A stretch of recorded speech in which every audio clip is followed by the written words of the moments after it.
Friday, September 17th. This is the Just Baseball Show. That's Aram Lane. I'm Peter Apple. We got a big show ahead of you. Not only do we have an interview with Nick Davis, who was the filmmaker and director behind the 30 for 30 documentary series that airs on ESPN, Once Upon a Time in Queens, and it goes all over the 1986 world champion New York Mets. We also got to talk about a list that you just dropped, and we have to maybe say sorry to a couple of players as well as evaluate this NL wildcard race because it seems like nobody wants to win. But before we break into all of that, we got to talk about the interview because it was fantastic. Nick was amazing. But the 4-part documentary series, we talked about our top 5 favorite movies. This ranks up there with that for me. Because I put 4 Days in October in my top 5 favorite movies. Everyone called me an idiot, but I like what I like. And I couldn't even make a list. Like, don't get me wrong. My roommates, they love movies, man. And like, they'll put some good ones on out there and I'll thoroughly enjoy one, but there's no way I can be like, oh, this is my top 5. I don't like movies enough to do that. I enjoy movies. I don't want people to think I'm a psycho, but honestly, I thoroughly enjoy these documentaries that are more captivating. I obviously don't want like a History Channel, like 101 type of thing, but these types of Mets documentaries, like I was so captivated in that. That's just the way we are. We're just such sports guys, bro. I think it's just like, we just can't even do movies. It just, and sports movies don't even do it for me. I feel like I'm missing something. Like it's 8 p.m. We're just there's so sporty, bro. Like if I'm watching a movie late at night, there's West Coast baseball games, Padres Giants. I gotta watch Padres Giants. I'm not gonna turn on Argo. Yeah, it might be in Jack's favorite movies, but I'm more captivated by. We're just too sporty. We're just too sporty. I'm more captivated by an Anthony DeSclafani 6-inning outing than I am from a Tom Cruise performance. I always joke about this too. I don't know actors. Like you could show me Jake Gyllenhaal. I have no idea. You can put him next to Ben Affleck. I don't know the difference between the two. It's so refreshing to talk to you about this because you're on my side. I talked to Jack and he's like, "Oh, you uncultured." Oh, people right now are listening. Whatever. Scoffing. I like what I like. They're scoffing right now. There's people listening right now. You don't know Jake Gyllenhaal versus Ben Affleck? Are you crazy? I'm like, no. But anyways, Once Upon a Time in Queens. Talk about a great character. How about Lenny Dykstra? That's a character. Dude, you guys got to watch the film. For Dykstra, just that. Lenny Dykstra. Just go watch the film and come back to us and tell us if you think that he was all the way sober. I don't know. He probably was. You never know. That might just be sober for him. It might be. It was electric. The whole thing was fantastic. Aram, you dropped a top 100 prospect list that took 600 hours over under. Oh my gosh. I would say slightly under, but not as much as I'd like it to be under. I mean, just day in and day out, especially the last few days, just making sure everything was good and all the write-ups are good and everything was detailed and double checking and triple checking, quadruple checking. And the reception has made it worth it. You know, I'm glad people are excited about it. And I feel like I just gave birth or something with how much I put into this. 27,559 words. Big help from Dustin Demeter, who killer write-ups as well. I mean, it was a lot. I enjoyed it, but you get to that point at the end where you're just like, oh my gosh, I need to finish this thing, but you don't want to rush it because you already put so much time into it. And we did it. So I think people are really going to enjoy it. I think it's really informative. We really put the time in, and there's a lot of different things that went into this. I mean, from talking to other players, to talking to evaluators, to talking to even coaches that I've been able to talk to, like every single thing. And then of course our firsthand accounts and as much video as we can watch too. It's everything factored in there. It's crazy, man. After all this time, it's been so far in the works. And what I love about it, it's so comprehensive. You mentioned yourself, what is it? 27,000 words. The thing is, and it's kind of a reason why we started this. We just feel like there are some other websites, some other publications who don't put in the work, who don't have the passion for it anymore like we do. And you'll look at this list and you'll see the passion. There are full write-ups, full scattering reports on every single player. Some websites are just that. This is now on our website, and you can also check out the full interview with Nick on our website as well if you prefer to read it instead of listening to our stupid voices. But you did make some changes to this top 100 before we get into the top 10, because there was a player that you moved even higher, but I have a gripe as a Yankee fan. You moved Jason Dominguez down a spot from 26 from the original top 100, and you Which you were already mad about. Yeah, and you moved Jordan Walker up, who's also he's young too. He's 19. Yeah. What did you see on that last little bit that made you say, you know what, Jordan Walker's ahead of Dominguez? It had nothing to do with Dominguez, really. It wasn't an indictment on Dominguez at all. Honestly, I watched a couple ABs from Dominguez recently. Did you see that ball he hit out? I don't know if you saw the clip on Twitter. It looked like he was about 2 baseballs off the ground, and he when he was golfing that out. Yes, he when fully he hit a golfed straight it. 9-iron. Yeah. That, like, I see that. I'm like, oh my gosh, Dominguez has all of the potential in the world. The difference is we don't really know how that's going to translate. You mentioned Jordan Walker being not that much older than Dominguez. He's only about 10 months, if so, older than Jason Dominguez, and he's raking in high A. But what really set it apart for me was I was watching at bat after at bat after at bat of Jordan Walker, and I was like, holy crap, this kid is like polished. He's 6'5", 220. Nobody's the physical specimen that Jason Dominguez is, but this kid's a physical freak too at 19 years old, 6'5", 220. 220 at 19. Yeah, you could give him physical freak. I think it's fair. Yeah. Such a smooth swing too. He puts up exit velos in the first percentile, so he's not far behind Dominguez in those regards either. Only a 23% K rate between low A and high A.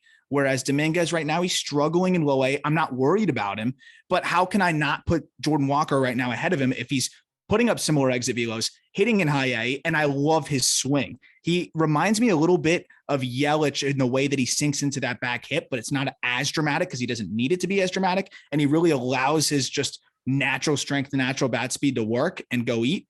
And 23% K rate, 9% walk rate, 150 WRC plus when you're in low A and high A as a teenager. And also, he's actually playing decent defense at third. I like this guy a lot, man. I mean, he looks pretty good. And I trust your opinion too, because when I watched him, I was like, okay, maybe he is kind of really good. Also, another thing that I really love from the list, before we even break into the top 10 again, I love that we have Jordan Lawler 2 spots ahead of Marcelo Mayer. Because when I was doing our draft evaluation, I always thought the hype was on Mayer, and I get it. He's going to have to hit, but Jordan Lawler just seemed like the overall better prospect. I thought he was a better defender. I thought he's a little bit more athletic. I thought he's a better arm, a little bit faster. I think there's a higher floor for the bat. Absolutely. You did it yourself. So why do you have Lawler ahead of Mayer? I think you hit the nail on the head. I mean, like if Marcelo Mayer ends up better than Jordan Lawler, I wouldn't be surprised, right? Like the offensive potential of him is limitless, right? But he really has to hit, like you said, like he really has to hit. Lawler, even if he's a 270 hitter, or 260 hitter, he's got raw power to hit 20 home runs, but the glove too, right? He's a guy that when I look at him, I think Mayer could be a good defender. Lawler could be like a gold glover. And not only to mention that, he's got plus speed, whereas Mayer's more of average to above average speed. I just feel like there's a lot more to fall back on with Lawler. And when I look at the ceilings, I don't really see that much of a difference. If everything clicks for Lawler, he's a 5-tool player. So I just look at him and I say, it's really hard to rank these draft guys. I'm going to go with the more balanced tools across the board and the higher floor, and that's Jordan Lawler. And Jordan Lawler and Mayer, they were both drafted this year. What I don't understand when I'm looking at other lists is that when guys are immediately drafted with no pedigree at all, they get immediately slotted into top 10s. Yeah, that doesn't make sense. Leiter is your highest from this draft, and he's at 21. I thought it was perfectly placed. You got to earn your way into the top 20. Absolutely. They're all amazing players. And Leiter could be number one day. We don't know. But for right now, I saw on MLB Pipeline, Mayer was in like 9th. It's just too high. Ninth. Just too high. You're putting him ahead of guys. If he's 9th, you're putting him ahead of guys that have raked in AA with tools. Yeah. You're putting him ahead of guys that are who might even be younger. Ahead of Brendan Davis. Mayer, but younger than some of the other guys drafted in the class. Yeah. I mean, at that point, you might as well just put Dominguez up there, right? Like, why not? Why not? Why not Jordan Walker then at that point? So that's where I think the draft effect is a little weird. And actually, it's funny you mentioned that. We got a lot of tweets at us like, thank you for not putting the draft guys way up there. I like to see them show something first. And I'm like, I agree. I think where other prospect outlets go with that is that they're saying, okay, I can still dream on this guy limitlessly because I haven't seen him do anything that I don't like yet. True. But 9 times out of 10, they're going to show you something that's like, that's a little concerning. Yeah, like they're going to show great and they're going to show some negative things. So it's like, let's tread lightly here and wait. And that's kind of where I'm at. If Mayer hits the way that Jordan Walker's hitting, you bet your ass I'm going to bump him up. But right now, I got to wait and see. As you should. Also, an absolute hammer. Francisco Alvarez. We saw him at the Futures game. He looked like he was wearing catcher's gear under his pants. He might have been. He looked like a straight muscle hamster. This guy is 19, raking, and he's a catcher. And guess where he is? Number 4, New York Mets. You're going to love the interview later, and you got to love hearing that Francisco Alvarez, your prospect, is at number 4. I should have told Nick about this, actually. Seriously. We should have told him on the episode, like, hey, I know we're talking history right now, but how about the future? Because you might have your best catcher since Mike Piazza. And I really mean that because Francisco Alvarez, I had him a little bit further back, I think more towards the 8 or 9 range when we first recorded last week. And I didn't make many adjustments to this list, but the big adjustment, that was one of them, was Alvarez, because I just watched more at bats. I already had my notes, and then I was watching more at bats in high A, and just going back, and I'm looking at this guy and I'm like, he's 19. He's a catcher. I like his defense. And I'm looking at his at bats and I'm like, there's nothing not to like about this guy. It's so simple. The power is so easy. His body is so controlled for a 19-year-old. He's 5'10", 230, but it's like all muscle. And his swing reminds me a lot of Tyler O'Neill. He starts a little bit open. He's very set into that back hip and doesn't do much. All he does is bring that foot over and just unload on the baseball. And he doesn't have as much swing and miss as a Tyler O'Neill because he doesn't need to do much to generate power. And he knows that. So he just kind of gets preset and he just unloads on it. And he already figured himself out at 19 years old. I mean, I think this guy could be the number 1 prospect in baseball not long from now. I remember when we were sitting there close at the Futures game, there was a lot of home runs and a lot of great prospects. But I remember when Francisco Alvarez hit his home run to left field, you and I both just straight looked at each other and thought to ourselves, that sound is different off the bat. It didn't go more than, and he's 19. Yeah, he's 19. It didn't go up like more than 20 feet off the ground. And it just went on a straight line out of the stadium or out of the park. He's 19 in the Futures game against the best pitching prospects in the world doing this. Yeah, now he's doing it in high A. And he's a catcher. It's just nuts to me. And before we move on to the NL wildcard, I have one more thing for you.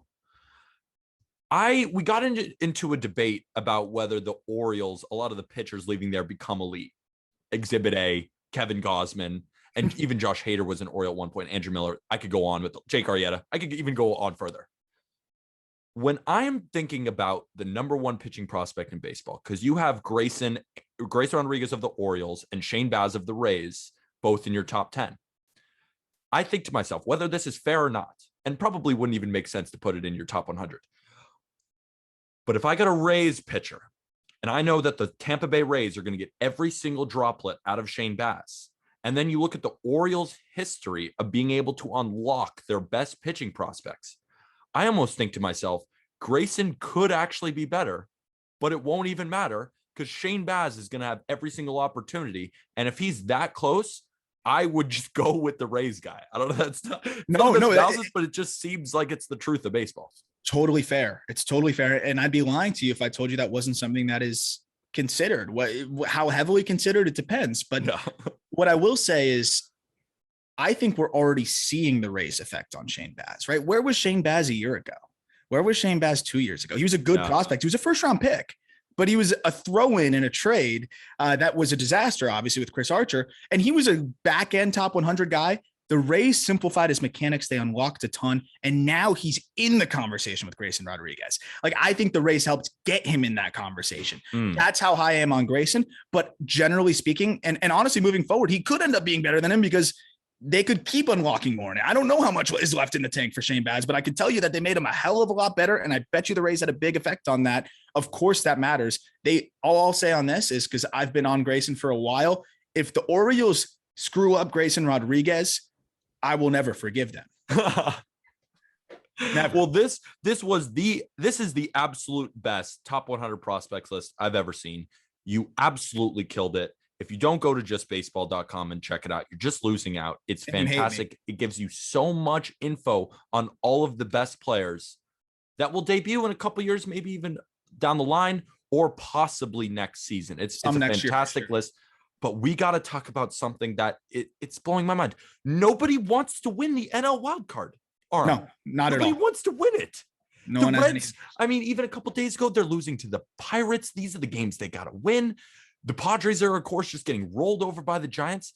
And now the St. Louis Cardinals might actually get in there. Can you believe it? Is Adam Wainwright going to pitch a wild card game? Yes, and he's probably going to win it. He's going to shut the Dodgers down, and Major League Baseball is going to just put their head into the ground and just be like, this is the worst thing that could have happened. Could you imagine, instead of getting Dodgers Giants, we get Cardinals Giants? Giants. I mean, but you said nobody wants to win it. Reds 3-7 in their last 10. Padres 4-6 in their last 10. Phillies 4-6 in their last 10. Mets 3-7 in their last 10. Cardinals 7-3. They made a push last year too. They did the same thing and they lost in the wild card game. But you know what? I think they might do it again, man. I think they might do it again, and they look really strong right now. I think it's a real possibility. And I'm even looking at their remaining schedules. The Padres, they have the Cardinals coming up this weekend. That is going to be such a good series. Then they go to the Giants. Then they go to the Braves. Then the Dodgers. Then the Giants again. I don't think the Padres are going to make it. The Reds, they're just falling off. They face the Dodgers, then the Pirates, then the Nationals, then the White Sox, then the Pirates.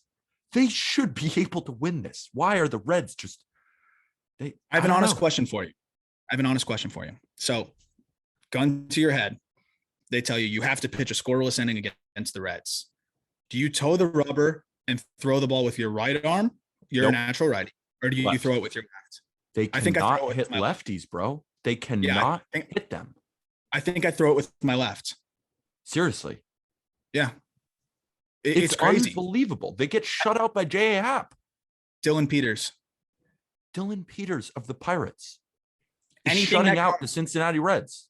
From the left arm. It doesn't even matter. If it comes from a left arm, it has to be mental at this point. And to parallel it to the documentary, one of the things we talk about with Nick is that the scuffing of the balls that they were talking about with Mike Scott. And of course, scuffing the balls makes it a little bit, nastier, especially when you're throwing a splitter. But a lot of guys were scuffing balls. The Mets were so domed up, just focused on he's scuffing balls. Let's prove it. Like, how about you just focus on hitting him? Like, it's not like these balls are like stopping in midair. They were nasty. Trust me, I get it. But like, if they focused on hitting him as much as they focused on trying to prove that he was cheating, it'd probably hit better. So I feel like it has to be something along those lines. I think it's like a very fair parallel. I think it's an extremely fair parallel. And even looking at the Cardinals, and this is why I think the Cardinals might have a shot. They do have a tough schedule, though. They go to face the Padres, like we said, this weekend. Then they got 4 at Milwaukee, but then they face the Cubs, then Milwaukee again, then the Cubs. If they can beat up on the Cubs, split with the Brewers, and beat the Padres, that's your wild card team. The St. Louis Cardinals will make that second wild card team. It's unbelievable. Flaherty. Get back here, Jack Flaherty. Come on back. Come on. We need you. Or the Reds can just decide, you know what? Maybe we can hit lefties and not be so domed up. It's crazy. The Pirates are going for the sweep. And this is airing Friday, but they're going for the sweep today on Thursday. And they're going to face the Pirates again. Like, can you just... And it looks like the Phillies and the Mets. I mean, the Mets go to play Philly, then Boston, then Milwaukee, then Miami, then Atlanta. I think the Mets are out of it. The Phillies have a shot if they still do. I mean, they play the Mets, then the Orioles, then the Pirates, then the Braves, then the Marlins. The Phillies might have the easiest schedule out of all of them. Marlins playing spoilers. Can Aaron Nola just figure it out for a little bit longer? Can Zach Wheeler just give him a couple more good starts? If looking at this picture, who do you think is going to get the NL wild card? If the XFIP kicks in, then Aaron Nola is going to take him to the promised land. But if the XFIP doesn't kick in yet, I don't know what the expected date is of XFIP kick in. Right. But it hasn't kicked in. But honestly, just the Phillies, I don't think they have enough offensively right now. It's a one-man show with Bryce Harper. and he's getting one, like I've said this, he's getting one pitch to hit a game and he's hitting it out. And he's hitting it out. That's about it. And nobody, why would you pitch to him? I'd rather just go after JT Realmuto and the other guys. Like that's the next. JT Realmuto's hurt right now. He's dealing with exactly. a thing. And Hoskins is out. So it's like, he has no protection. Why pitch to Bryce Harper? So I just think that they're going to have trouble scoring runs. I really see this as, I would say that it's the Cardinals' spot to lose now. Right. And I still think that the Reds can get hot with the way that offense is and get rolling, especially if they don't have to face too many lefties. They could get rolling in there too. But I think the Cardinals right now are the most complete team at this moment with the way they're playing from top to bottom. And I mean, the AL wild card is kind of nuts too right now. I mean, as we stand today, the Yankees and the Blue Jays are tied with the Red Sox, a 3-way tie of AL East teams. And then Oakland and Seattle. Oakland's 3.5 back. Seattle is 4 back. I think it will really be decided between the Yankees, the Blue Jays, and the Red Sox. So let's go over their remaining schedule. The Red Sox, they go to play Baltimore this weekend. Then the Mets, then the Yankees, which will be an incredible series. Then they go face Baltimore, then Washington. That's a pretty easy schedule remaining for the Red Sox. Yeah, in the Red Sox, they look like they're starting to come alive again. I think that was a really big series for them to turn it around against the Mariners. Mariners are tough, man. The Mariners are tough. And we were talking about this. The Mariners are the best team as an underdog when we're in terms of a gambling sense. They were 69-38 as underdogs this year. You'd make a ton of money just betting on the Mariners as underdogs every game. Seriously. I just think the Blue Jays right now, they're too hot. I don't know if anyone's going to slow them down. And now their pitching is starting to come together. Barrios is settling in. Manoah's look good. You got Pearson back in limited spurts, but still just another arm in the fold. It's going to be between the Red Sox and the Yankees. And I don't really know what's going to happen. And that's why I love it, because both teams have shown to be as good as any team in baseball. And both teams have had their offenses disappear, have struggled to close games out. They both have issues, but they both are star-studded. So it's going to be interesting to see which team kind of has the guts down the stretch here. Both have a ton of experience, and it's really just going to come down to who can really get hot at the end here. And I think it might come down to the last day. Let me tell you the Blue Jays and the Yankees' strength of schedule. We'll make a prediction, and then we'll move on to our interview with Nick. Okay, so we know the Red Sox schedule is pretty easy. The Yankees' remaining schedule, they play 3 at Baltimore. Then they play 3 at Cleveland. Then Texas. Then Boston. Then Toronto. Then Tampa. So that last week or so, last 2 weeks of the season is going to be the most crucial week for the Yankees. If they can come out on top there, I think they make the playoffs. If they go under 500 there, it's over. You know why I'm smiling? Why? Because those games might not even matter for the Rays. And I bet you they are going to want to bury the Yankees. They will want to end the Yankees more than the Red Sox or the Blue Jays. Absolutely. Yankees and Rays just do not like each other. Absolutely. So I was thinking, these games may not matter for the Rays. Oh, they matter. They matter. And they will, and maybe they won't, stretch their guys out 110 pitches like it's a playoff game that they have to win. But I can promise these guys are going to be locked in, and they're going to say, let's end the Yankees season. And this might be the most it's going to be good, intense locked-in Rays team that the Yankees have to face at the end of the season. Could be the absolute hardest Rays team to beat when they have nothing to lose except to beat down the Yankees. I mean, that's playing with the house's money. You're playing with the house's money at that point. The Blue Jays' remaining schedule. They play Minnesota, then they play Tampa, then Minnesota again, then the Yankees, then the Baltimore Orioles. So they don't have the easiest schedule either. That Chris Sale is going to have to deal in each of his starts for the Red Sox. I mean, Eovaldi looked good in his last outing. Look at the Jays. Their pitchings look strong. I think their schedules are all pretty comparable when we look down the stretch here. I think you could argue each team just kind of controls their own destiny. And that's what makes it really fun. And they all play each other, right, when you go through these schedules. So it's going to be close. I'm going to go with my prediction as Blue Jays get in, and then I really think that the Yankees find a way. I think the Yankees find a way. I don't believe in this Red Sox team. I haven't. I know. and they won me the biggest parlay of my life the other Hey, day. you killed it. Oh my God. Yeah.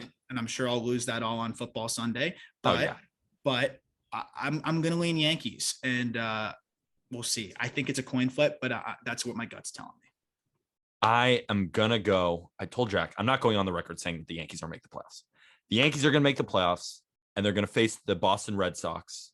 Oh, you have I the think. Jays fading. And it's going to be Garrett Cole versus Chris Sale in the best wild card game ever. I won't complain there. I mean, I love the Jays, but no complaints from me on that one. So let's talk to Nick Davis. We welcome on Nick Davis, the filmmaker and director behind the new ESPN 30 for 30 4-part documentary series, Once Upon a Time in Queens, an account of the 1986 world champion New York Mets and how the culture of New York City changed throughout the 1970s leading up to the late 1980s. And Nick, after watching the 4-part series, there was obviously a focus on the team and how they developed over the years from a terrible franchise to a champion. But I was also so interested in how New York City has changed from absolute chaos into at least controlled chaos. So I'm curious, how do you think the Mets really represented New York City in the 1980s? It's really bizarre to me how fused that team and the city became. When you think of great sports teams, you don't ordinarily associate them with where they were. You know, you don't think of the rollicking Oakland A's of the early 70s and think of, oh yeah, they exemplified Oakland, or the Reds in the 70s. It didn't happen. But you know, as Joe Petruccio says in the film, you know, as the city got better, as the team got better in the 80s, the city got better. I don't know that the Mets had anything to do with it, but somehow out of the misery and malaise of the late 70s, Ford to City dropped dead, the blackout, the Seaver trade, this nadir in New York City in the summer of 77, that's where we begin. And the city seemed to get better, and the team really did get better in the 80s. And there were still a lot of problems in New York City. There always are, but there was money and yuppies, and Wall Street was on the rise again in the 80s. And the Mets were bringing on one great player after another, drafting Strawberry and then Gooden coming out of nowhere. And these two incredible all-star veterans land in their laps, Keith Hernandez and then Gary Carter. So you have this incredibly, you know, charismatic juggernaut of a team by the mid 80s, and the city is back. The city has gotten its swagger back, and no team had more swagger than the 1986 Mets. So how did it happen? Why it happened? I don't know, but it was certainly a lot of fun to tell the story. And you obviously grew up a Mets fan. That's something that we found out when we went to the pre-screening at Citi Field, which was so cool. And it was a good and a bad thing. It was good because we got to see it before everybody else, but then I had to wait way longer than everybody else for parts 3 and 4. But I was excited we were able to watch 3 and 4 yesterday, and it was fantastic. And I'm going to get into all the little intricacies of every part of the film. But the one thing that I really wanted to ask you about is, going through your career, obviously film has been a big part of everything you've done, but what was it like to be able to do something on a team that you grew up loving, a championship that you saw, and then being able to pitch that to ESPN? Like, did you ever imagine getting to where you are now, and how did the road lead to here? I don't know. It's a crazy dream. I mean, I really, you know, I've been thinking a lot. I didn't think about it very much until we actually finally finished, you know, the film. We locked July 23rd, and still had a lot of last minute stuff to do, and really worked up and through Sunday night when we finally finished episode 4. But I've been thinking a lot about this game I went to at Shea in August. I think it was August, and then I was looking on Baseball Reference. It may have been late July, against the Expos. Gooden was pitching. The place was going crazy. I think Gooden threw a shutout. I think we won 2-0. But what I remember was the feeling of being at Shea Stadium, and it was like nothing I'd ever felt before. I mean, the heart of my fandom was 76, 77, 78, 79, 80, these miserable years where my favorite player was Bruce Beauclair, because he could, I don't know why, but he had a great drag bunt, and, you know, whatever. And he was not a power hitter in right field. I mean, whatever. He was my guy. And then all of a sudden, like, no, you have a real team. And the place was going crazy, the electricity at Shea. And I remember I said to myself, remember this feeling. It's not going to happen again. And that feeling that 20-year-old Nick Davis at Shea in '85, that feeling became this film. Like, I don't know how it happened. There were all kinds of twists and turns in my career and whatever, but to be able to do that, I mean, it really is a lifelong dream. And I don't know what else to say about that. I'm also so extremely curious about your vision as a filmmaker. How did you want to approach the story, given that there is some overlap between the Doc and Daryl 30 for 30 that they previously did on ESPN? How did you go about finding new angles to tell their stories, which have been widely publicized? Because you really did such a fantastic job. Well, thank you. That never concerned me. It never really entered my mind. I felt like, in my mind, nobody had ever done this as a long form documentary before. And obviously I'm familiar with Doc and Daryl. I saw the documentary. I read Jeff Pearlman's book. I read Eric Sherman's book. I mean, the books and Doc's book and Daryl's books. And, there's a lot of stuff that has been out there, but nobody had this canvas to play on. This was mine.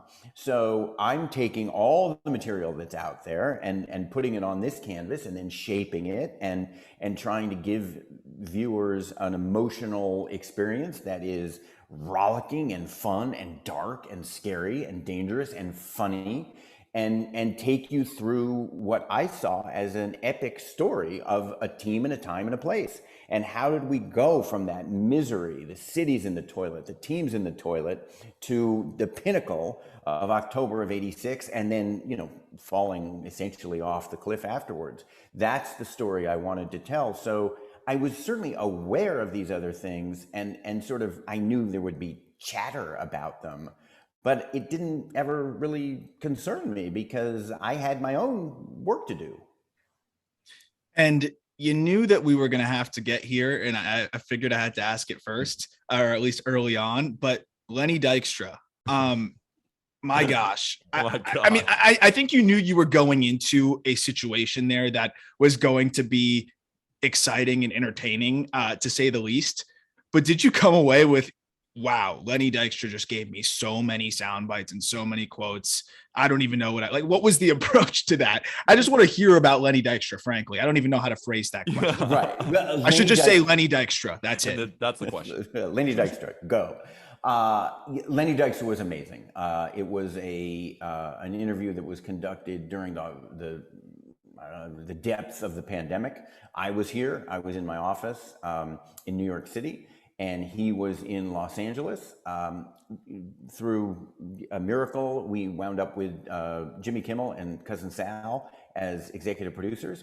Cousin Sal happens to be friendly with Lenny Dykstra. Wow. So Cousin Sal sort of escorted Lenny to the place where we'd rented a house for the day in LA, and made sure he got to the interview on time. We were apprehensive because he has such a reputation. He was great.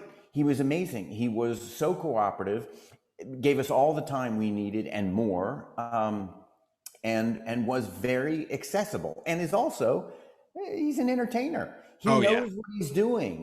He sits down, and the first 5 to 7 minutes were hilarious and profane, and none of that made its way into the film.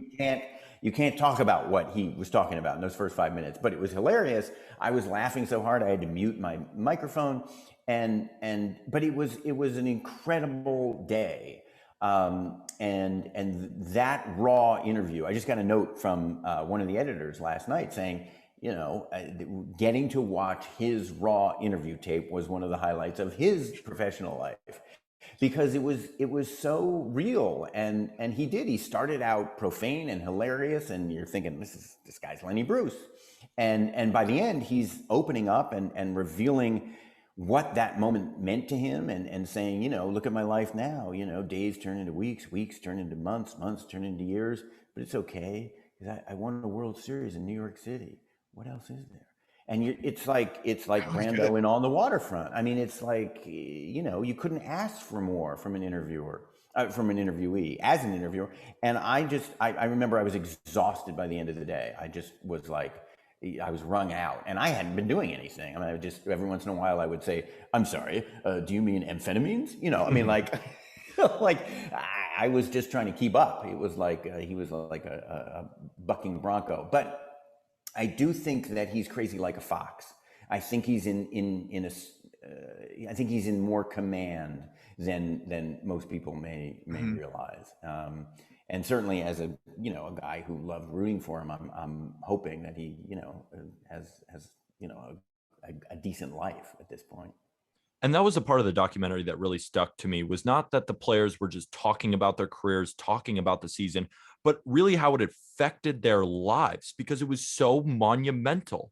And I have another similar question, kind of similar to his, where it's just, I have a statement and I kind of want you to run with it, because I don't even know how to ask it. You guys should be documentary film producers, because that's the way I ask my questions. I'll just sort of say something like, well, Game 5, what can you say about Game 5? Because I could give you a rundown of it, but it comes much better from your mouth. The greatest game ever played, 1986. Your head's moving up and down. Game 6 of the playoffs, because of the quote unquote Buckner game, I think a lot of people have forgotten, like, that was the greatest. As soon as it was over, even while it was happening in the late extra innings, people were saying, this is the greatest game ever. The tension was unbelievable, and the city ground to a halt as we watched this game. And it was also a great game because you had the dark specter of Mike Scott looming over everything, and the Mets convinced that they couldn't beat him. And like, wait a minute, you guys have just run roughshod over the league, and you think you can't beat this guy? And to a man, they all said now, like, we couldn't hit him, like, we just couldn't touch him. And so this was their Game 7. They had to win this game. And and then you've got Ojeda and his arm troubles that we didn't know about at the time. It was it was incredible, and back and forth, and the greatest mound visit in the history of baseball. An epic game. And just to follow up on the Mike Scott conversation, because what I just really couldn't understand from watching the film was why the umpires and the league threw those scuffed balls for Mike Scott on the Astros basically to the wayside. Why would they not care that he was cheating? I mean, Scott even told a reporter when asked about the scuffing the balls that he would write about it in his book. And then that was my favorite quote. When the reporter asked when the book was coming out, he just said never. I thought that was hilarious, but I never understood why nobody seemed to care except the Mets. Yeah. I think it's sort of, I don't know is the short answer. I would say I think it's in that category of it was a different time. And it's like, we can't catch him cheating, and, deal with it. Hit the ball. Like, I don't know. He says he's not. I mean, the idea that the National League president says, well, he says he's not cheating. Like, okay. Well, then I guess he's not. Like, okay, I guess he's not. Okay. It's that easy. Yeah. Well, what I liked how you phrased that, or how you framed it too, because it was like you were showing that there was some legitimate evidence that he was cheating, but at the same time, the Mets were way too focused on that, right? Because personally, I think history repeats itself. It's a little bit similar to the sticky substance thing, where Mike Scott was far from the only guy scuffing baseballs, right? A lot of players were doing it. I forget who it was, but somebody got caught one time, and literally the sandpaper fell out of his pocket when they were checking his pocket. Oh yeah, I think it was Drebeck, baby. Right. Exactly. So like this is something that was happening quite frequently, and they're not going to enforce it all of a sudden in the playoffs with the Mets, and it would have just been a nightmare. I think that's why they kind of decided to stay away from it. But I really liked your angle there, where it was, these players are some of the best players in the game. Gary Carter could have won the MVP if he wasn't hurt. You're talking about a bunch of guys that were fringe Hall of Famers or Hall of very good players, and they're focused on scuffs on a baseball rather than their approach in the game. And that kind of piggybacking off of that, were there any things in that regard, or just beyond that, that you didn't know until you got into this documentary as a Mets fan? Yeah, I mean, I didn't know that Ed Hearn, the backup catcher, had saved scuffed baseballs from 35 years ago. And, apparently he had a sanitary sock full of baseballs in his parents' house in Florida, and he had one of them shipped to Kansas City, where he lives now, so that we could have it in the background and he could show it to us. I mean, it was totally on their minds, and he got into their heads, and that's a large part of sports, right? It's psychology and it's the mental game, and that's, I think, one of the things that really surprised me about the film, about making it was. Think, man, these guys were smart about baseball. They had a baseball IQ that was off the charts, and they loved talking baseball with each other. When Keith Hernandez came over, and he says in the documentary, that was his goal. After the game, let's all go to the hotel bar, have beers, and talk about our at-bats, and get these guys thinking and talking baseball. And that animated all of them. And say what you will about Lenny, like, the guy's a baseball savant. And I think that, to me, was really surprising. As a fan, as a kid anyway, growing up, I was like, well, they're just great athletes. And certainly that 86 team had so much talent, you felt like, well, they're going to win, they're going to beat everybody. But they were smart about it. And talking about Keith Hernandez, he really felt like the leader of that 1986 team. And one of the best baseball moments I saw was in episode 3, where Keith Hernandez is on second base telling Darryl Strawberry to keep his shoulder in, and he ends up hitting a 3-run home run to tie the game against the Astros. And like I said, he really just seemed like the leader of that clubhouse. Was that obviously evident to you as well? But I'm also curious about who were some of the other under the radar guys in that clubhouse. Well, I think we all at the time felt like Keith is the leader, and then how is it going to work when Gary comes over? Because Gary is obviously a leader in a certain regard. And I think to some extent there were Keith guys and Gary guys. But I think the film sort of endorses, I mean, what I love about making a film when you don't have a narrator is I leave it to the viewers to decide. But Hernandez, Sid Fernandez says, nothing against Gary, but for him, it was Keith. And I think most of the team kind of felt that way. On the other hand, or in addition to that, I think that the leadership of Ray Knight went under the radar, speaking to your question. And I think that he was incredibly valuable to that. He was so tough and such a leader. And I think that the management didn't recognize what he was doing. Management saw him as 298, good batting average, 12 home runs, and said, well, we got Hojo chomping at the bit and ready to be a star. Hojo comes in 87, he hits over 30 home runs, 30 stolen bases. It's hard to complain about that.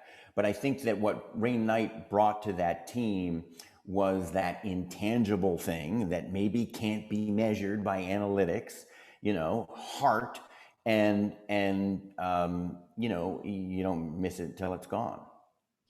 What I really liked about that entire angle, kind of building off of that, is that it seemed very evident throughout each of the episodes that really you can have a situation, and it's very common even now today as well, especially with analytics, but even that aside, where the front office doesn't really know the heartbeat of the team, right? And they don't know, they look at him like a 295 hitter, like you said, or 298 hitter, and whatever his stat line is showing. But I think you look at some teams across baseball, even right now, look at the San Francisco Giants. Of course, they're producing, they've got the second most home runs in baseball, but there's something else there, right? There's a cohesiveness there that has allowed them to be better than the Dodgers this year in the regular season. We'll see how it goes in the playoffs. I think it's going to keep going well.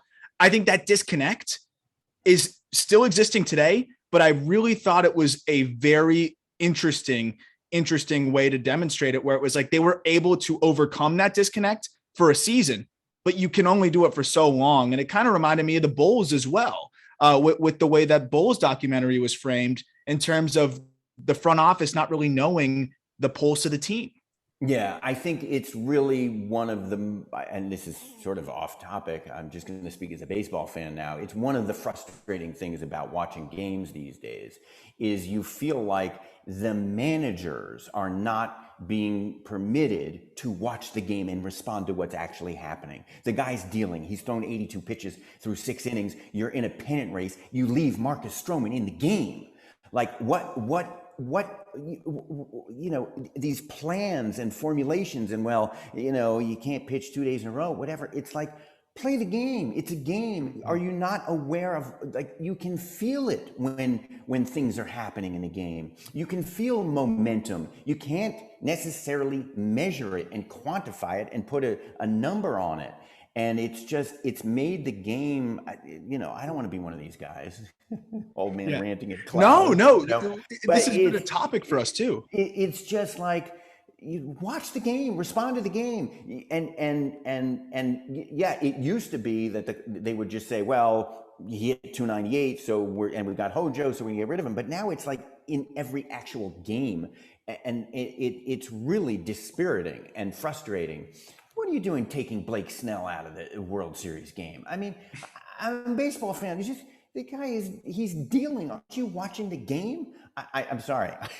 No, and one thing I wanted to say going off of that is you put the moment in where it would rarely happen in today's game. Lenny Dykstra comes in left on left. I loved that. And talk about just going with your feel there.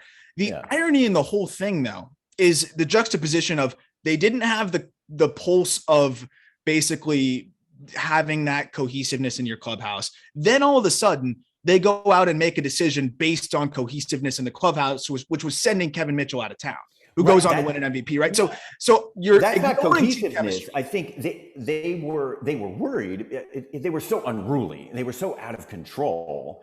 And Davey Johnson didn't mind, but Frank Cashin minded, and whispers are that perhaps some of the ownership group minded.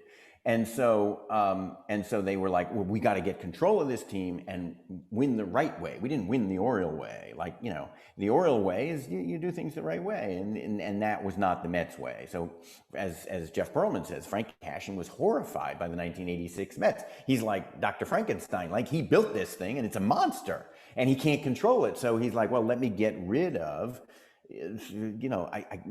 Strawberry and Gooden are my gems, and this guy Mitchell, and the three of them, I don't know. And so he gets rid of Mitchell. I mean, that's a sort of a crass overgeneralization of what happened. But it's like, and you get rid of Mitchell and you bring in Kevin McReynolds, 25 home runs every year, 20 stolen bases, 280 hitter. He's a totally solid player, but where's an MVP? Well, yeah, right. And just speaking about, reminisce about Blake Snell getting pulled with Rays Dodgers.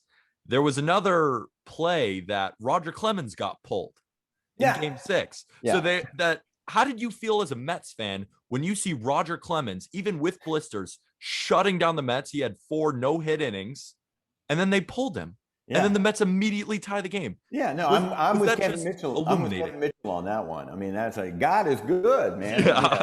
Like, I mean, the Mets didn't understand. Like, and I think that was another one of these, like, well, no, the plan is I'm going to the bullpen in the 8th inning if Roger can get me there. And so, I think McNamara had a plan. Whatever. He was not a great manager and not a great in-game manager, let's say. And yet what's interesting is he did decide, okay, I want to win it with my guys. I'm going to send Buckner out into the field. Even though every other game where we have a lead, I send Stapleton out, I want Buckner on the field. And it's heartbreaking. The guy wants Bill Buckner to be able to celebrate, with everybody else. And it backfires on him in a spectacular way. I really liked how you highlighted that too, because for me, that's something that's always bothered me a little bit. Given I grew up and I didn't really get to see Bill Buckner play, and all I knew was the Buckner boot. That's all I knew about Bill Buckner. I didn't know about whether he was a guy that played 22 seasons or a guy that had over 2,700 hits. And that's what he should be remembered as, right? This is somebody that won a batting title. And I understand that you can't control how you're remembered, but at the same time, I thought it really highlighted how little he really was a part of their demise in that series. Yes, that one play is a spectacle, but they already blew the lead. They already had blown a lot of different situations leading into that. And then they had a chance to win the game the next day or 2 days later, and they didn't do that either. So to like stare at that one play, you could probably find dozens of other plays and decisions and things that were just not as dramatically bad in terms of how it looks in that one specific moment. But I really did like that just brief, at least, little touch on, hey, yes, this was a bad mistake, but there's a lot more context than just Buckner boot. And I want Bill Buckner to be known a little bit more as the batting champion too. Obviously, you're not going to be able to fully shake that, and it's really a shame. But I was very glad because a lot of people my age, let's say, may not know what kind of player Bill Buckner is. And there's a lot of people my age that are watching that documentary that may realize, wait, there's a lot more to this story than just some guy had the ball go through his legs. Yeah, he was a terrific hitter and had been ravaged by injuries, his whole career. I mean, he came up with the Dodgers. He was a fantastic outfielder and he ran fast and stuff. He did, one thing we had that we lost in 1974, the Dodgers were playing the A's, and in Game 5, the Dodgers were down 3-1, and Buckner, I can't remember whether he led off the 8th inning. They were down 2 runs, and he hit a base hit to right center field, and Billy North, the center fielder, came over, and the ball went under his glove, and Buckner, racing around first, races around second, heads for third, and is thrown out at third base to begin the inning. And it's such a blunder that Johnny Carson makes a joke about it. A national blunder in a World Series by Bill Buckner in 1974. And it's incredible. And, at one point we had that in the film. So I do think that Buckner was sort of marked by fate in a certain way. And it was a neat foreshadowing thing to be able to use that. But anyway, that was part of the 6.5-hour rough cut, not part of the final film. Well, I like the foreshadowing with the Buckner home run off of Mike Scott, though. Yes, that was very cool too, because everybody knew what was coming. But that was something I caught, and I was like, oh, that's cool. To see Buckner going yard off of Scott, it just, the way that all ties in together was pretty darn cool. Good. I'm glad you liked that. That was, when we saw that, I was like, well, this is great. I mean, it's the little subtleties. Yeah. And Aram and I when we were watching the screening at Citi Field, there was a young 20-year-old named Doc Gooden. And I'm 23, so I never got to see Doc Gooden in person, but I've always heard stories. I even met him in person, and he was a wonderful human, but I didn't really understand how good he was. But when we saw those highlights and I see him spinning what looks like high spin, high 90s heaters, and then just a curveball, and he was so unbelievably good in 1985. He went 24-4 with a 1.53 ERA in 276 innings with 268 strikeouts. Blows my mind. Was there a point where you thought Doc Gooden would actually be better than Tom Seaver? Oh, yes. I think we all did. I think, we have his career stats through that Mother's Day start in 86, and his, career ERA is like 191, and he's 46-13 or something. And you just felt like this guy is off the charts. Sandy Koufax said, I would trade my past for his future. I mean, we all felt like we were in the presence of the greatest pitcher of all time. And that puts a lot of pressure on a guy who's 20 years old and doesn't have much of a support system. The other thing that was interesting is as a Mets fan, we all thought, oh, we understand Daryl's haunted. He comes from a broken home. I'm talking about in the mid 80s. Like, we knew he had a rough childhood, and he was also such a, what's the word? I mean, he was a jerk, like you saw he could be a jerk. He was sweet and wonderful sometimes, but he was fighting with his teammates and, snarling at the press and missing games because of a toothache but Dwight was like an angel. And we were all told he comes from a stable middle-class background, and he comes on the scene and wins Rookie of the Year and then has this insane 24-4 year in 85. And you just felt like, well, this guy, he's just the greatest pitcher of all time. He was a college sophomore, basically, 20 years old. That's what I couldn't believe. 20 years old. Yeah, I was and am maybe 6 months younger than Dwight Gooden. And I was like, it was ridiculous how great he was. We all thought he was going to be the greatest pitcher of all time, and we just didn't know what was going on in his backstory, or that he had come from an equally troubled, if not more traumatic, childhood as Darryl Strawberry did. His parents stayed together, yes, but his mother shot his father, and he saw a lot of violence in his life. And it's just like, I don't know how you deal with that. And some people turn to drugs, and Dwight did, and he regrets it. But it's a disease, and he can't control it. And it's one of the great tragedies, not just of baseball, but of his life. And thank goodness he seems to have turned his life around. But I also have to say, as a Met fan, during the pandemic, we were basically shut down, and I was doing most of the interviews remotely, with one exception. I did fly to St. Louis, where, ironically, Darryl Strawberry lives. He lives in suburban St. Louis. As he says, like, God must have a great sense of humor to have brought me to St. Louis, but that's where his wife is from, and he lives there. And he is, he's a born-again Christian, and he just beams a sort of optimism and hope about life, speaks with enormous distance about all the problems that he went through.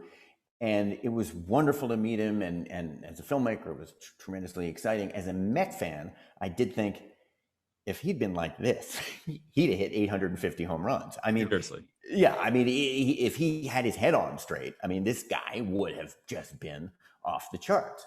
And I asked Keith Hernandez, and he, didn't have this thought. I mean, it was fun to make this film because, I'm the filmmaker, but I'm also a Met fan. So I asked Keith this thing that, as a kid or 20-year-old or whatever I was, I always thought, like, did you ever think, Keith, with my brain, if I'd been in Darryl's body, like what I could have done? And he was like, no, I never really thought that. How does he compare to Jacob deGrom? How does Gooden compare to Jacob Yeah, how does deGrom? Doc Gooden compare to Jacob deGrom? Oh, well, good.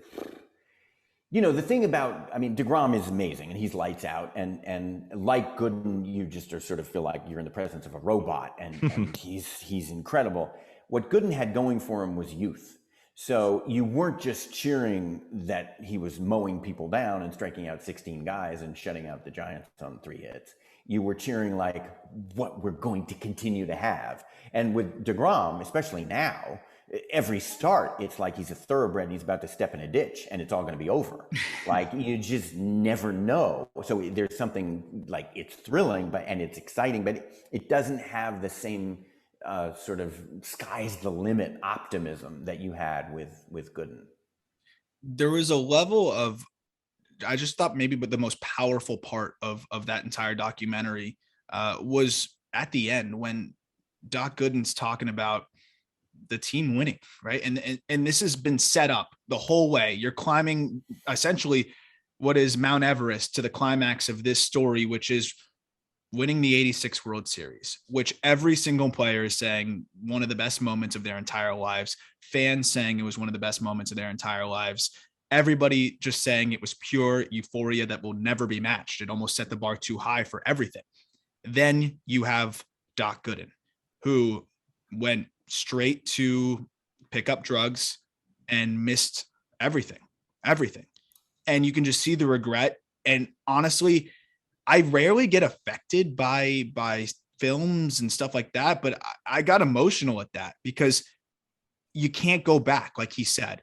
And I feel like that's got to be one of the most tormenting feelings of, wanting to go back and wanting to fix that. And of course, the most important thing is that he has his life under control now and that he's still around, because obviously it can get bad really fast there. But just the way that came across after the buildup of every guy saying it was the best day of their lives, and then for him, it was the worst day of his life.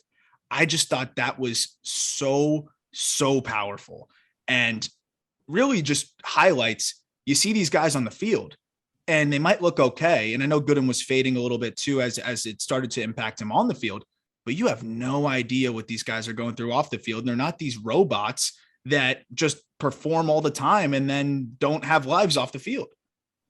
Yeah, it's very heartbreaking, and I feel like he was so candid and open with us. And he wants people to know his story so that they don't make the same mistakes, you know. And he said it was the greatest day of his life too. But it went from the greatest day to the worst day in about 4 hours. You know, he comes back in the clubhouse and he makes 2 phone calls. The first is to his dad. I love you, son. I'm so proud of you, and this is so great. And you know, okay, now I got to call my drug dealer, and it's heartbreaking. And you know, I think that he was crying for help, you know, and I think that you know, look, we didn't have time for it, but you know, the aftermath and what happened. You can imagine a world where he misses that parade and the Mets call him in and say, Dwight, we got to talk.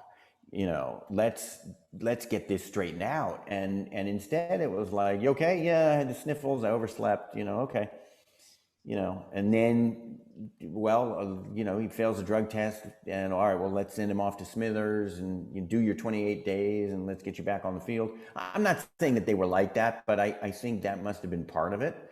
And yeah, the whole thing is just, it's very, you know, it's heartbreaking. Well, thank you so much, Nick, for taking the time. I mean, this is a fantastic conversation. You have to go watch Once Upon a Time in Queens on ESPN. Watch ESPN. It debuted September 14th and 15th, but it is now available on ESPN Plus. And you also have a new book that you just dropped as well.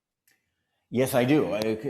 There's also a companion book to the series, which is, you know, like I said, a 6.5 hour rough cut. It's an oral history of the 86 Mets. So it's a lot of the stories that we didn't have time for make it into the book.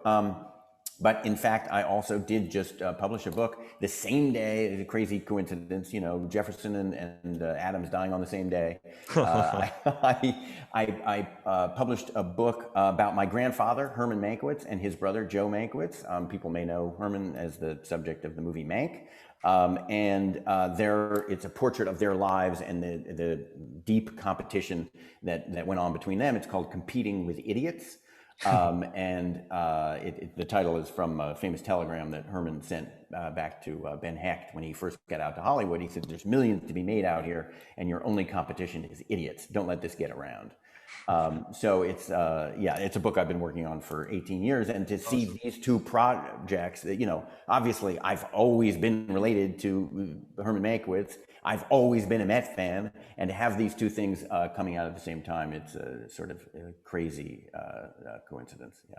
That's awesome. Congratulations on everything. Again, it was such a pleasure to be able to watch this, and to be able to talk to you about it afterwards was unbelievable. And I know we're about to wrap up, but I did have one last thing I really wanted to ask is, who was the most difficult player to corral, to get locked down for an interview? And then maybe sort of when you said difficult player too, I think it was Kevin Mitchell. It wasn't difficult to get him, but he gave me the most guff during the interview, and it worked beautifully. I mean, I think the whole time he was like, "Oh, you're just trying to get me. You're trying to get me to say." I was like, "I'm not trying to get you to say anything," you know. And I said, I didn't even bring up the cat thing. I didn't even bring it up. You know, he just said, "Oh, there's a lot of stories about me. I didn't decapitate a cat with a 16-inch blade." I forgot about that part. Yeah, I mean, crazy. Your Honor, all due respect, I didn't mention a 16-inch blade. Yeah. You know, like 16 inches. So anyway, he was hilarious, and every question I asked him, he was like, "Oh, you're trying to get me to." I was like, "I'm not trying to get you to do anything." So he was the most sort of fun in a sort of lively way. Difficult to corral. Roger McDowell was with his in-laws during COVID. It was difficult to schedule him. It was difficult to schedule Ray Knight. But nobody was difficult in any real way. George Foster, he originally said no. You know, Jay Horowitz made the initial thing. Let me connect you. George Foster said no. I said to Jay, let me just talk to him on the phone.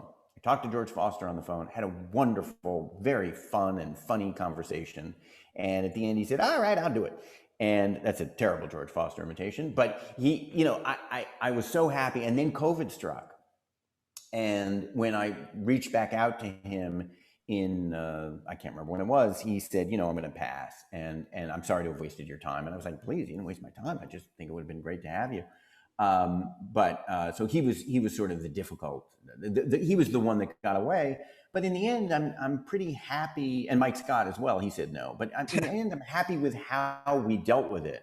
You referred to the Perlman, Jeff Perlman saying, well, you're going to tell your story. Yeah, I'll tell it when I write my book. Well, when are you going to write a book? Never. Like that's good enough. That's all you really need to hear from Mike Scott. Yeah. Is that he's not going to talk. I was going to say he's just working on his book. That's why he couldn't do it. Yeah, exactly. Maybe it's coming out soon. Yeah, maybe. Well, what is coming out soon and what's out now is the ESPN Once Upon a Time in Queens, which you can find on Watch ESPN, streaming live on ESPN. Thank you so much, Nick. This was fantastic, and you're welcome on anytime. Hopefully the Mets can make the playoffs. I don't know if they will, though. Well, that's the thing. Maybe they are setting us up for another miracle run. You never know. The 2021 You never Mets. know, but you do kind of know. You do kind of know. Kind of know. Yeah. Well, thanks so much, Nick. Thank you, guys. This was fun. So one thing we didn't get to in our little prequel and then in that conversation that really stood out to me that I just loved, because I'm not a big Roger Clemens guy. I mean, I appreciate what he did on the field, but Roger Clemens is annoying, and his fake retirements 4 times and throwing the shard of the bat at Mike Piazza, it goes on and on. Him shaving when he wasn't going to shave because he wanted the good luck or whatever. It was like the playoff beard. And in the 9th inning, he went in to the clubhouse and shaved because he wanted to look really good for the press conference. And then they lost and he was a clean shaven loser. I loved that. But those little things, talking about this conversation with Nick, such a good documentary because of those things that he put in. He took the time to get the little intricacies, the foreshadowing, all those things you learn about in like your classes of basically, you'd probably appreciate this. I know there's a lot of film, not film, but performance in your family's history, like appreciating the little intricacies that go into a film or a performance or a play or whatever it is. There were so many subtleties that really were impactful that Nick put in there. And I even just love the little thing like shaving the beard and just like the little things of how over the game was perceived to be.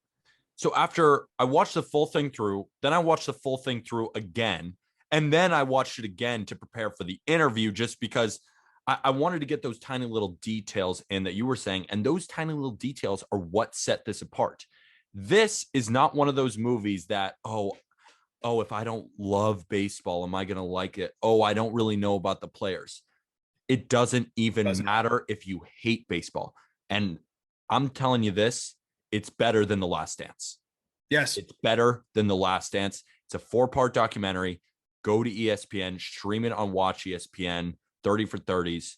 It is phenomenal. Nick is phenomenal. But we also do have to apologize to a New York Met. Not apologize, but we should highlight the fact. To give him a thumbs up. That Javier Baez, since coming over to the Mets, we called him overrated. And he is overrated, because I believe that if you think that he's going to keep this up, what he's doing with the Mets, I don't think he will. But hey, I'm biting my tongue now. I might bite my tongue next year if he comes back and has a really good season. I would say that he wouldn't. But what I will say is we need to give Javi Baez some credit with the Mets. In 34 games since being traded over there, he's hitting .306 with a .378 on base, with a .587 slugging, .965 OPS. He's got 9 bombs. And yeah, he's still striking out, but he's been electric. He's been big in big spots for them. We've made fun of him because he's missed strikes by 4 feet with his bat, but he's playing well for the Mets. And that's the end of it. Sorry, Javi. Yeah, no, I mean, we gotta, if we're gonna be hard on him, we gotta say when he's doing well, and he's doing well, and he's one of the lone bright spots. Lindor too. I mean, that 3 home run game against the Yankees was spectacular. But these two guys, I mean, all of a sudden they're heating up, but it seems like it's a little too late, and that's what it's looking like for the Mets. So I know Steve Cohen took his victory lap. Like, where are all of you Javi Baez haters now? Like, dude, I get it. You're not making the playoffs, bro. Yeah, you're making like that's a good point if you're Javi Baez's agent. Like, you got one player and it looks kind of good. It looks like a decent move, but your team still sucks. You're not going to make the playoffs. And now you're beefing with the former Marlins executive, by the way, the former Marlins president. And like, he needs to delete his Twitter. That's all I have to say. I mean, I'm so out on Steve Cohen. so out on Steve Cohen. They banned Trump. They got to ban Steve Cohen. I'm just kidding. Yeah, it's getting there. Steve Cohen, he's like the baseball version of just like the miserable Twitter guy that just needs to not tweet. He offered anybody the opportunity to come into the box if they could guess who the anonymous executive was that said negative things about him in the New York Post story. Like, dude, just let it go. Just let it go. Like, it comes with the territory. I would get it if Javier Baez pushed them, and let's say now they're in first place, and it was an unbelievable, like, that was they're playing 500 baseball right now. Yeah, he's just, yeah. It's like, yeah, he's played really well. He still gave up Pete Crow Armstrong. Yeah. Love to see where he is. Goes. He's at it a couple of years, and we'll go back on this and see if it was worth it. Yeah, I'm with you. I didn't like giving up Pete Crow, but if they make the playoffs, it's worth it. If they don't, they better extend Javi, and that would make it a little bit more justifiable, but we'll see if that's even in the cards. Well, go check out our article about the interview with Nick Davis on justbaseball.com. Also, toss us a follow on Instagram at justbaseballfans. Same with TikTok at justbaseballfans. Follow our Twitter at justbbmedia. I'm at PeterApple23 on Twitter. That's ArmLayton8 on Twitter. Also, we stream every Wednesday, Thursday, Friday on Twitch, twitch.tv/justbaseballfans. And you can also catch us on YouTube at Just Baseball Media. We're everywhere. Literally everywhere. Aram Jacket, I have this bit now that he goes through that whole spiel and he can never get it perfectly right. And then I always add it in to the next. Did I miss anything? Discord. See, I can't even get everything. You got a Discord too. All the kids have too many things nowadays. We're on basically every single social media platform. Go check it out. All out. It's all phenomenal. And thank you, everybody. See you on MySpace as well.